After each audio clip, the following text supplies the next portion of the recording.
नमस्कार, good news Bharat में आप सभी दर्शकों का स्वागत है। मैं संजीव शर्मा और आइए देखते हैं गुड न्यूज़ भारत पर आजमगढ़ की खबरें फटाफट अंदाज में।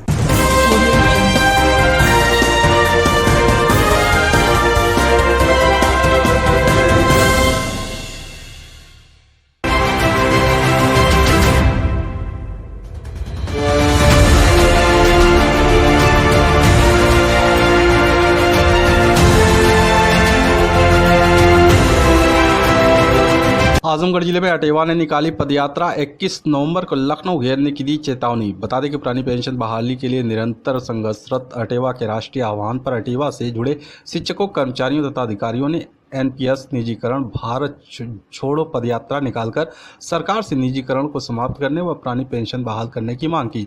पदयात्रा के दौरान योगी जी अपना पत्र याद करो, पुरानी पेंशन बहाल करो, एनपीएस गो बैक, निजीकरण एनपीएस हो बर्बाद, जो पेंशन की बात करेगा वही प्रदेश में राज करेगा आदि नारों की तख्तियां लेकर पेंशन विहीनों तथा निजीकरण के विरोधियों का एक बहुत बड़ा हुजूम आजमगढ़ की सड़कों पर निकला। सभी विभागों के सदस्य अपने बैनर के साथ अटेवा के इस कार्यक्रम में समर्थन में जुटे।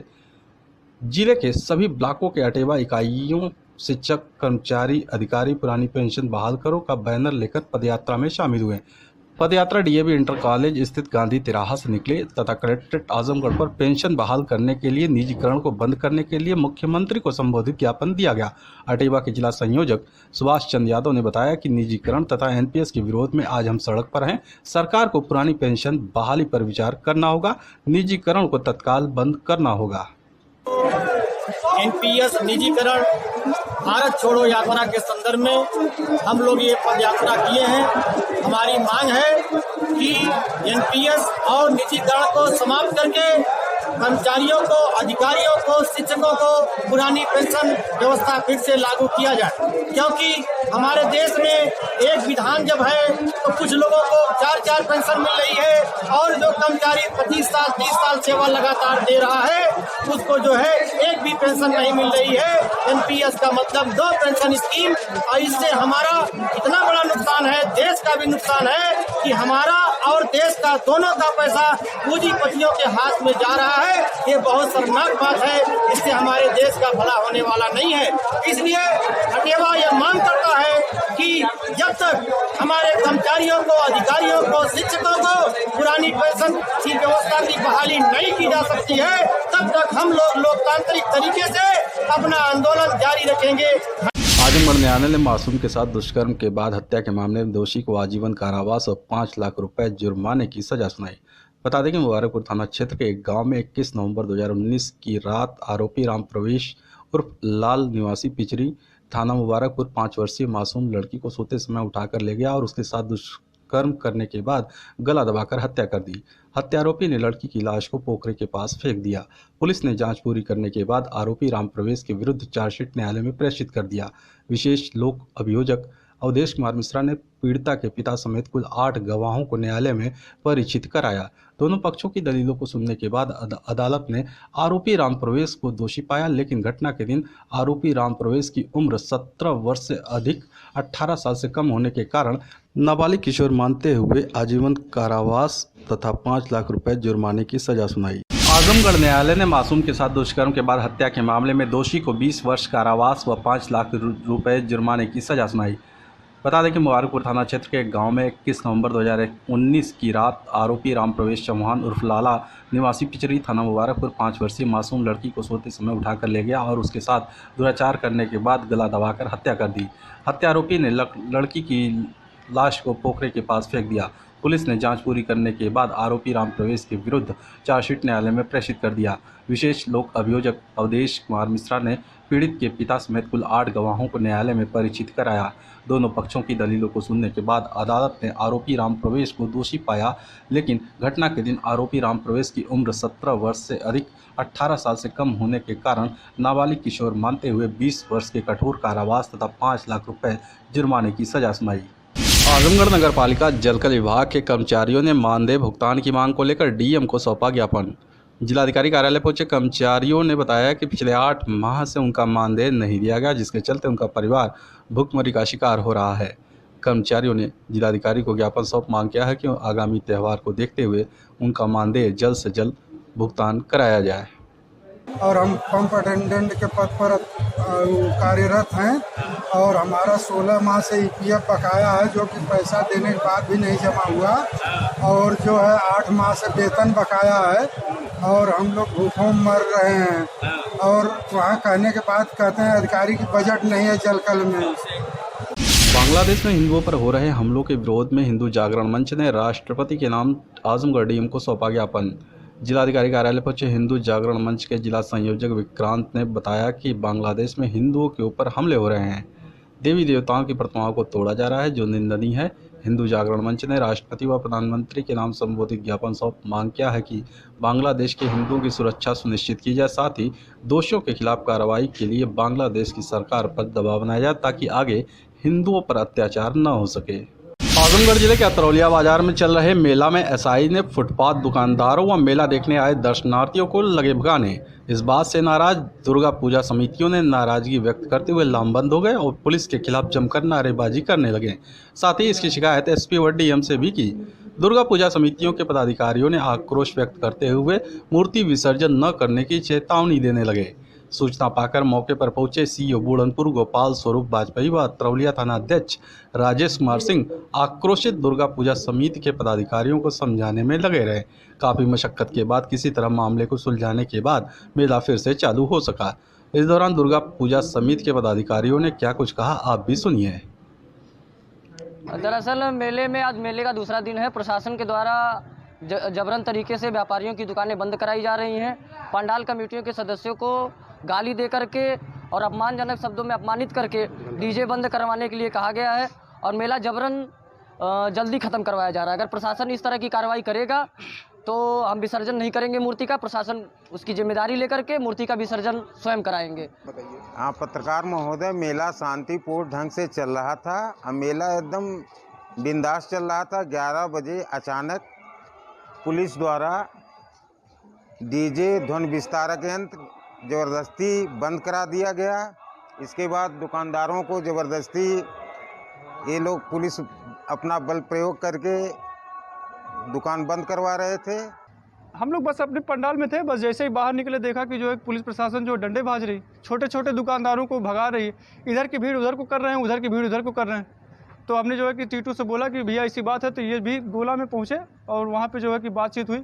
फिर बाद में हमने और सारे लोगों को जो है बताया, सब लोग इस चीज़ से पीड़ित थे। सब लोग पहुँचे वहाँ पे, तो वहाँ पे बात हुई तो वो लोग कह रहे थे कि हमारे पास में ये परमिशन है कि इस तरह से मेला चलना चाहिए 2:30 से 11, इसके बाद में नहीं चलना चाहिए, जबकि इस तरह की कोई हमको जानकारी नहीं दी गई। पुलिस का मामला ये हुआ, मैं अपने पंडाल के पास था।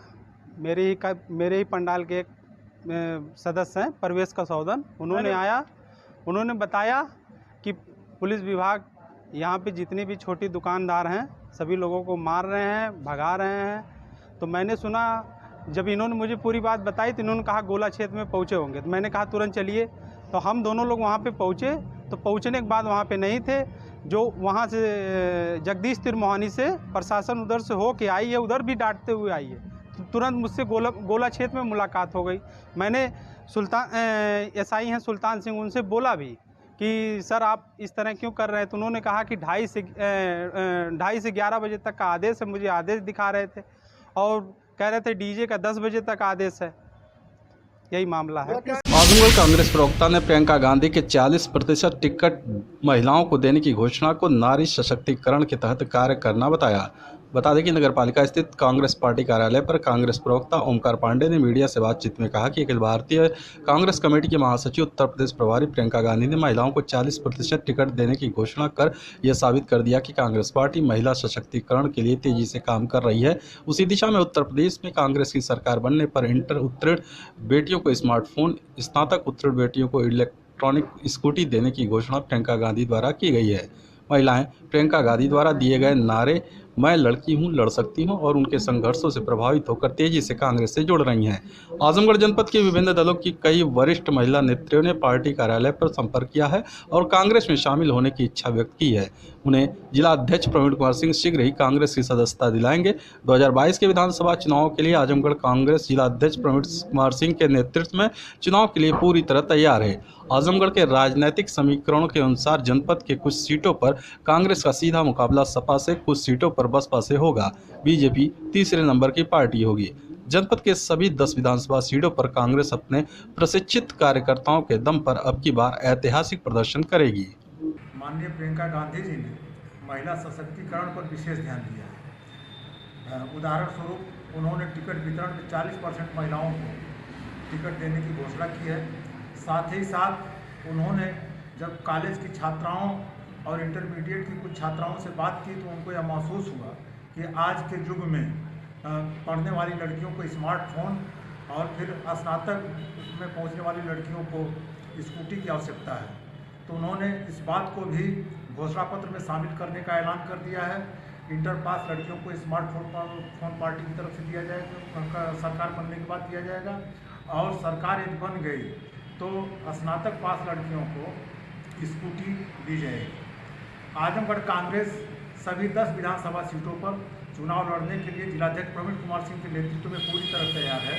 हमारे प्रशिक्षित कार्यकर्ता क्षेत्र में लगे हुए हैं। आज अगर चुनाव हो जाए तो हम मजबूती से चुनाव लड़ेंगे। आजमगढ़ कलेक्टर सभागार में संचारी रोग नियंत्रण माह की हुई बैठक। डीएम ने दिए आवश्यक दिशा निर्देश। बैठक में जिलाधिकारी राजेश कुमार ने अधिकारियों को निर्देश दिया कि गांव में संचारी रोग से बचाव के लिए जन जागरूकता अभियान चलाया जाए। उन्होंने कहा कि आशा बहू एएनएम के माध्यम से घर घर जाकर दवाओं का वितरण सुनिश्चित कराएं। उन्होंने कहा कि सभी गाँव में पोस्टर बैनर के माध्यम से व्यापक प्रचार प्रसार सुनिश्चित किया जाए। उन्होंने कहा कि सभी वार्ड मेंबर एवं जनप्रतिनिधि घर घर जाकर संचारी रोग से बचाव के प्रति लोगों को जागरूक करें। जिलाधिकारी ने अधिकारियों को निर्देश दिया कि शहर एवं गांवों में नालियों की सफाई लगातार किया जाना सुनिश्चित करें। उन्होंने कहा कि कूड़ा कहीं भी एकत्र न होने पाए। डीएम ने कहा कि जहां भी पानी जमा है उसे हटाकर वहां पर दवाओं का छिड़काव एवं फॉगिंग की व्यवस्था सुनिश्चित की जाए।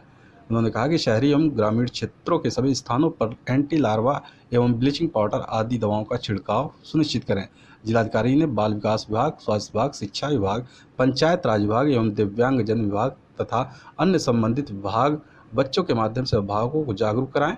उन्होंने कहा कि मत्स्य विभाग तालाबों में मच्छर एवं अन्य कीड़े मकोड़ों को खाने वाली मछलियों को भी डालना सुनिश्चित करें। आजमगढ़ नेहरू हाल में डीएम ने उत्तर प्रदेश लोक सेवा आयोग की परीक्षा संपन्न कराने को लेकर की बैठक, दिए आवश्यक दिशा निर्देश। इस दौरान जिलाधिकारी राजेश कुमार ने कहा कि आगामी 24 अक्टूबर को होने वाली उत्तर प्रदेश लोक सेवा आयोग की परीक्षा उत्तर प्रदेश की ही नहीं बल्कि देश की प्रतिष्ठित परीक्षाओं में से एक है। इसमें कई प्रदेशों के अभ्यर्थी परीक्षा देते हैं। इसका अपने आप में बहुत बड़ा महत्व है। उन्होंने कहा कि इसलिए हम सभी अधिकारियों की ये जिम्मेदारी है कि परीक्षा को शुचितापूर्ण व नकल विहीन संपन्न कराएं। जिलाधिकारी ने कहा कि मुख्यमंत्री जी की शीर्ष प्राथमिकता है कि परीक्षा की शुचिता हर हाल में बनी रहे। इसमें किसी भी प्रकार की अनियमितता नहीं होनी चाहिए।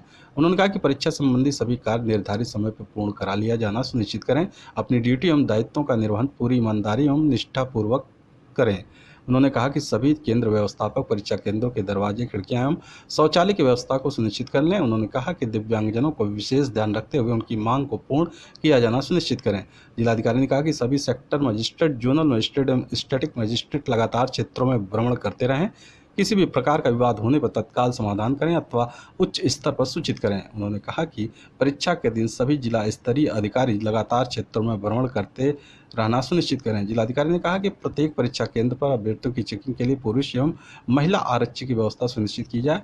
जिलाधिकारी ने कहा कि कोविड-19 गाइडलाइन का पालन किया जाना सुनिश्चित करें तथा सभी केंद्रों पर सैनिटाइजर एवं मास्क अनिवार्य रूप से रखा जाना सुनिश्चित करें। समय है एक ब्रेक का। आप देखते रहिए गुड न्यूज़ भारत।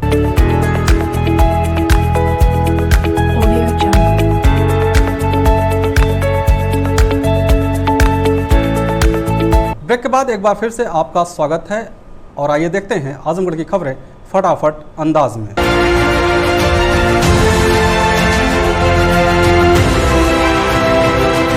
पलहना में बाल विकास परियोजना के अंतर्गत आंगनवाड़ी कार्यकर्त्रियों को वितरित किया गया स्मार्टफोन।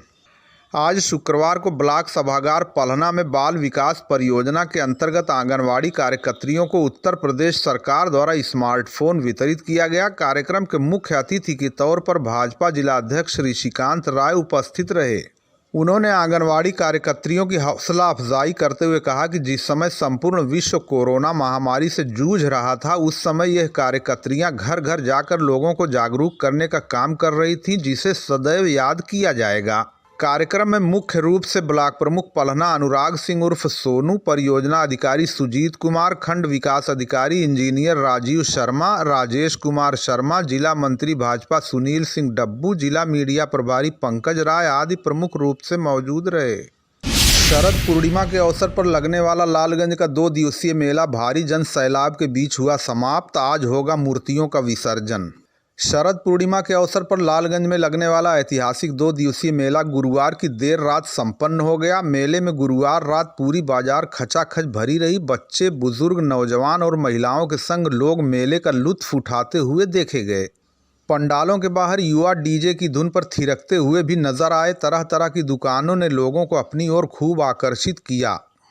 पुलिस भी इस मौके पर पूरी तरह सतर्क देखी गई और मेला शांतिपूर्ण ढंग से संपन्न कराने के लिए पूरी रात पुलिसकर्मी अपने आला अधिकारियों के संग डटे रहे। इस अवसर पर देवगांव कोतवाल मंजय सिंह, चौकी प्रभारी लालगंज अनिल कुमार सिंह, सीईओ मनोज कुमार रघुवंशी, एसडीएम लालगंज इस अवसर पर बाजार में भ्रमण करते हुए देखे गए। दुकानदारों ने भी ग्राहकों को आकर्षित करने के लिए विभिन्न प्रकार की स्कीमें चलाईं तथा व्यापार बढ़ाने का अवसर तलाश किया। पूरी रात जमकर लोगों ने मेले का आनंद उठाया तथा अपने मनपसंद के सामानों की खरीदारी करने के साथ अपने घर गए।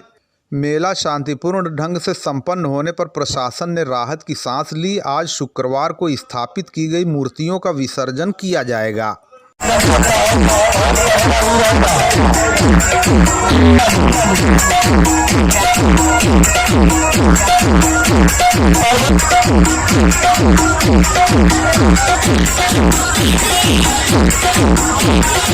लालगंज में देर रात तक पंडालों में रही रौनक। बैंड बाजा और डीजे की धुन पर निकाली गई रंगारंग झांकी।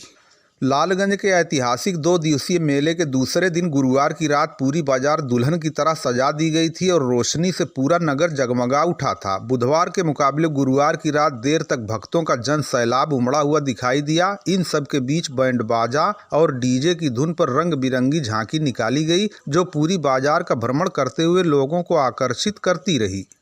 तरह तरह की झांकी ने सभी को अपनी ओर आकर्षित किया। पूरी तरह सज धज कर ये झांकी बाजार का चक्रमण करती हुई लोगों को आकर्षित करती रही। आपको बता दें, लालगंज में दशहरे का मेला क्षेत्र में काफ़ी प्रसिद्ध है और इसे देखने के लिए कई गांव के लोग लालगंज आते हैं तथा अपने मनपसंद का सामान आदि भी खरीदते हैं।